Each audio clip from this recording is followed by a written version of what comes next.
Assalamualaikum warahmatullahi wabarakatuh. Saya di sini akan menjelaskan mengenai bab satu dari penelitian saya yang berjudul Analisis Pengaruh VII Audit terhadap Independensi Auditor dari Perspektif Gender sebagai variabel moderasinya. Yang dimana hal ini saya lakukan untuk memenuhi nilai ujian tengah semester dari mata kuliah metodologi penelitian. Nah, sebelum itu, perkenalkan, saya merupakan mahasiswa dari Universitas Negeri Makassar. Nama saya Ainur Anissa dengan NIM 23010150109, yang dimana saya berasal dari Prodi Akuntansi S1 Angkatan 2023. Nah, langsung saja mengenai latar belakang penelitian saya, di era tata kelola perusahaan yang semakin menuntut yang namanya transparansi dan juga akuntabilitas, kualitas audit ini menjadi elemen yang krusial untuk tetap menjaga kepercayaan dari para pemangku kepentingan terhadap laporan keuangan yang disajikan.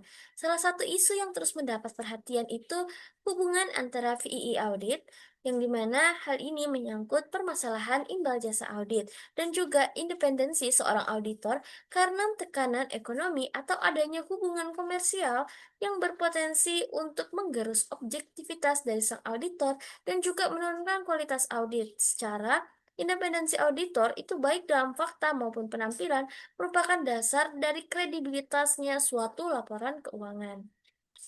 Nah, secara teoretis, masalah ini tuh dapat dipandang melalui teori agensi yang dimana dalam konteks VI audit, teori agensi itu dapat memprediksi bahwa meningkatnya ketergantungan dari suatu financial auditor pada kliennya itu bisa mengurangi insentif auditor untuk bertindak sepenuhnya independen karena risiko kehilangan dari pendapatan atau hubungan jangka panjang yang ada.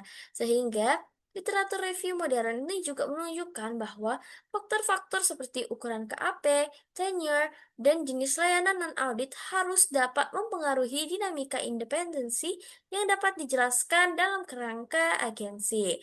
Dari perspektif agensi juga, perbedaan perilaku, persepsi risiko, norma profesional, dan bahkan stereotip gender itu dapat mempengaruhi toleransi auditor terhadap tekanan yang ada dari VII ataupun kompromi independensi. Misalnya, dalam beberapa studi itu sudah ditunjukkan bahwa keberadaan dari auditor perempuan atau tim audit yang lebih beragam dapat berkaitan dengan praktik audit yang lebih berhati-hati atau kualitas audit yang lebih tinggi dalam kondisi risiko tertentu.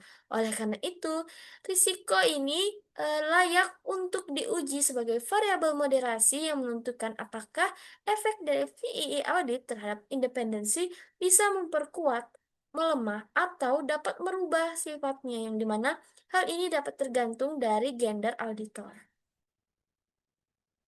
Secara teoretis, harapan ideal dari peningkatan VII audit harus digunakan untuk mendukung bagaimana pekerjaan audit yang lebih menyeluruh, bukan hanya menjadi sumber kompromi independensi yang dimana auditor itu bisa diharapkan untuk mampu mempertahankan skeptismenya.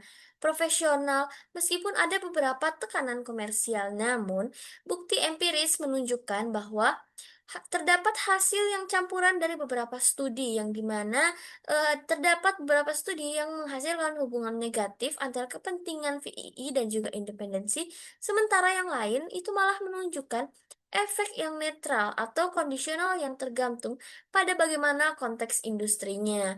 Sehingga studi empiris terkini yang secara eksplisit itu menguji peran moderasi gender dalam hubungan VII audit terhadap independensi auditor masih sedikit. Dengan kata lain, belum ada kayak bagaimana konsensus apakah gender auditor ini hanya sekedar korelatif terhadap outcome audit atau memang benar-benar mengubah kekuatan atau direksi pengaruh VI audit terhadap independensi.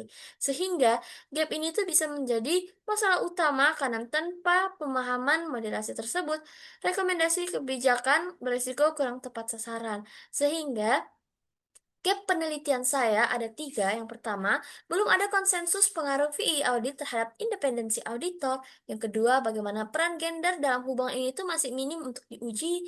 Yang ketiga, apakah gender sebenarnya benar-benar dapat memoderasi atau hanya merupakan sebuah korelasi. Nah, berdasarkan konteks teoretis atau teori agensi, bukti empiris yang bercampur dengan gap penelitian terkait moderasi gender, penelitian ini menjadi penting untuk dilakukan untuk dapat menguji apakah dan bagaimana gender itu dapat memoderasi pengaruh VI audit terhadap independensi seorang auditor. Sehingga, adapun tujuan dari penelitian saya yang pertama, untuk menganalisis bagaimana pengaruh VII audit terhadap independensi seorang auditor. Yang kedua, untuk menguji bagaimana peran gender sebagai variabel moderasi dalam hubungan antara VI audit dan juga independensi auditor.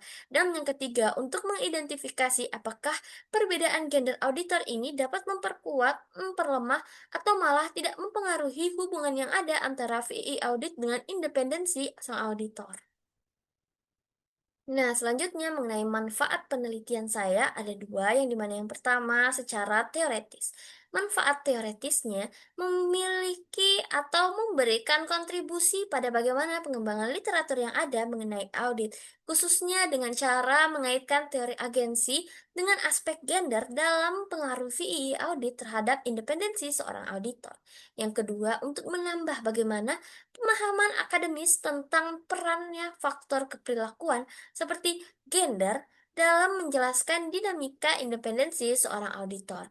Manfaat yang kedua ada manfaat praktis, yang dimana ada 3 poin. Yang pertama, bagi sang auditor dan juga kantor akuntan publik, itu dapat memberikan wawasan mengenai pentingnya untuk menjaga sikap independensi meskipun memang terdapat beberapa tekanan seperti VII dengan mempertimbangkan peran gender dalam tim audit.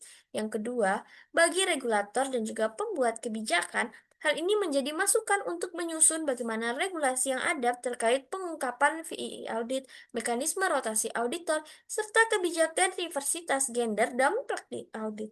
Yang terakhir, ketiga, bagi perusahaan klien, yang dimana hal ini tuh bisa memberi pemahaman tentang bagaimana struktur yang ada dari VII audit dan keberagaman gender auditor dapat mempengaruhi kualitas audit sehingga bisa mendorong tata kelola perusahaan yang lebih baik. Nah, baik, mungkin hanya itu saja yang dapat saya sampaikan mengenai bab satu dari penelitian saya. Kurang dan lebihnya saya mohon maaf, saya pamit undur diri. Assalamualaikum warahmatullahi wabarakatuh.